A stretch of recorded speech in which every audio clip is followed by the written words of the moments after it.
Professor বিদ্যাসান আর ছাত্রছাত্রীদেরকে বাঁচিয়ে মন জয় করে নিল সবার পরশুরাম। হ্যাঁ বন্ধুরা, এমনটাই দেখতে পাবেন।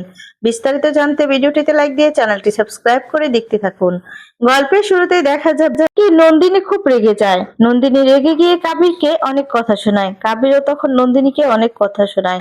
আর তখন নন্দিনী খুব রেগে গিয়ে বলতে থাকে যে এই যে আজকে তুমি যে কথাগুলো বলতে, আজকে যদি আমার আইনের পোশাকটা পরা থাকতো হয়তোবা তোমাকে টানতে টানতে নিয়ে চলে যেতাম। ঠিক আছে, একটা কথা বলতেও তুমি সাহস পেতে না, কিন্তু এই কথাগুলো তুমি যে বললে, বলার সাহস পেলে, আর তুমি আমার ছোট বলে তোমাকে ছেড়ে দিলাম, নয়তো তোমাকে কিছুতেই ছাড়তাম না।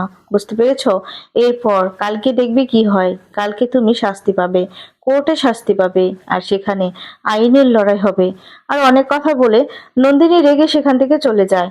কাবিরও তখন রেগে যায়, কাবিরকে তখন আটকায় জিৎ মুখার্জি আরাধ্যা, আর বলে তুমি শান্ত হও বাবা, নিজেকে শান্ত করো। তখন দেখা যাবে এখানে দৌড়ে আরেকজন চলে আসে, তটিনীর বোন। সে তখন বলছে যে তটিনী বাড়ি থেকে চলে গেছে, মানে ছুটি বাই লাড্ডু পিকুকে নিয়ে বাড়ি থেকে চলে গিয়েছে। এদিকে তো জেম্মাও বাড়িতে নেই। তখন জিৎ মুখার্জি বলছে কি বলছিস, কি চলে গেছে? এরপর বলে হ্যাঁ। তখন এই কথা শুনে অবাক হয়ে যায়।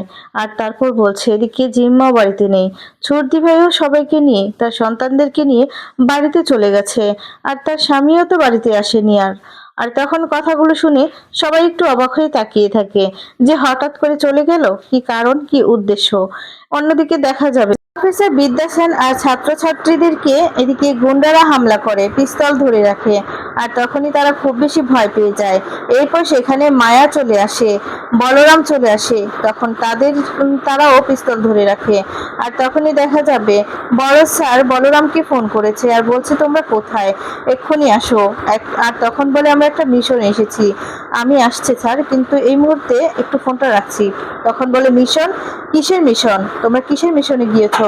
এরপর বলে স্যার আমি আপনাকে পরে সবটা বলছি, এখন রাখছি। এই বলে ফোনটা রেখে দেয়। তারপর দেখা যাবে এদিকে প্রফেসর বিদ্যাসেনকে আর তার ছাত্রছাত্রীকে গুলি করে দিবে সেই হুমকি দিচ্ছে এদিকে সেই গুন্ডাগুলো। তখন বলছে না না না না, এটা করতে পারেন না। তারপর দেখা যায় খুব বেশি ভয় পেয়ে থাকে, কি করবে কিছু বুঝে উঠতে পারছে না। এদিকে তখন বলরামও বলছে এই তোমাদের পিস্তল গুলো নামাও, কিন্তু কিছুতেই নামাচ্ছে না। এদিকে সেই গুন্ডাগুলো হচ্ছে কাবিরের গুন্ডা, কাবিরই পাঠিয়েছে। তখন কাবির ফোন করেছে আর তখন বলছে আমি ওদেরকে পিস্তল ধরে রেখেছি। এরপর বলে এই দেখো সবকিছু কিন্তু সাবধানে করো, সাবধান কিছু যেন হয় না। আর তখন বলছে আচ্ছা আপনি ফোনটা রাখুন। এই বলে ফোনটা রেখে দেয়। এরপর দেখা যাবে এদিকে খুব বেশি ভয় পেয়ে থাকে সকলেই। আর তখন সেটা বুঝতে পারে বিদ্যাসেন। বিদ্যাসেন তখন পিস্তলটা নিজের মাথায় ঠেকিয়ে নেয়। আর তখন বলে কি করবি, মারবি তোরা, নে আমাকে মার।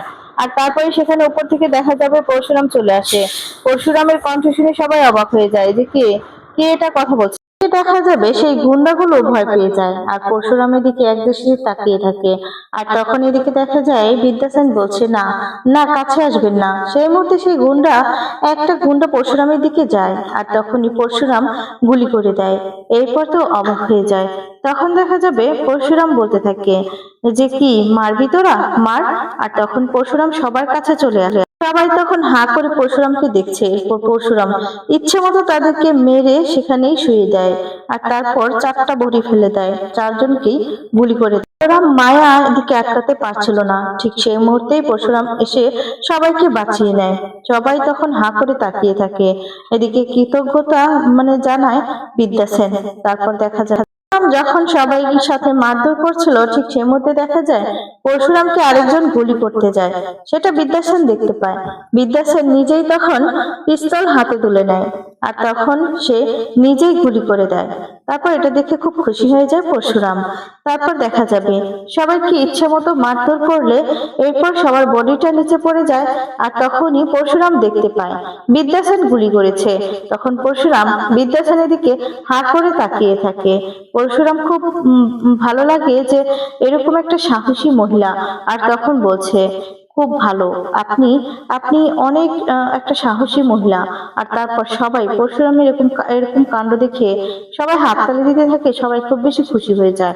এদিকে তখন সেই লোকগুলো বলেছিল যে আমাদের মানে গুন্ডাগুলো বলেছিল যে আমাদের গাড়ি চাই, আমাদের কিছু খাবার চাই। সেই মুহূর্তে অফিসারকে ফোন করে বলেছিল। সেই বড় অফিসার আবার ফোন করেছে, আর তখন বলছে গাড়ি খাবার পাঠাবো। এরপর বলছে না, কিছু প্রয়োজন দরকার নেই, অপারেশন সাকসেসফুল। তখন বলে মানে? এরপর বলে 4টা বডি ফেলেছে।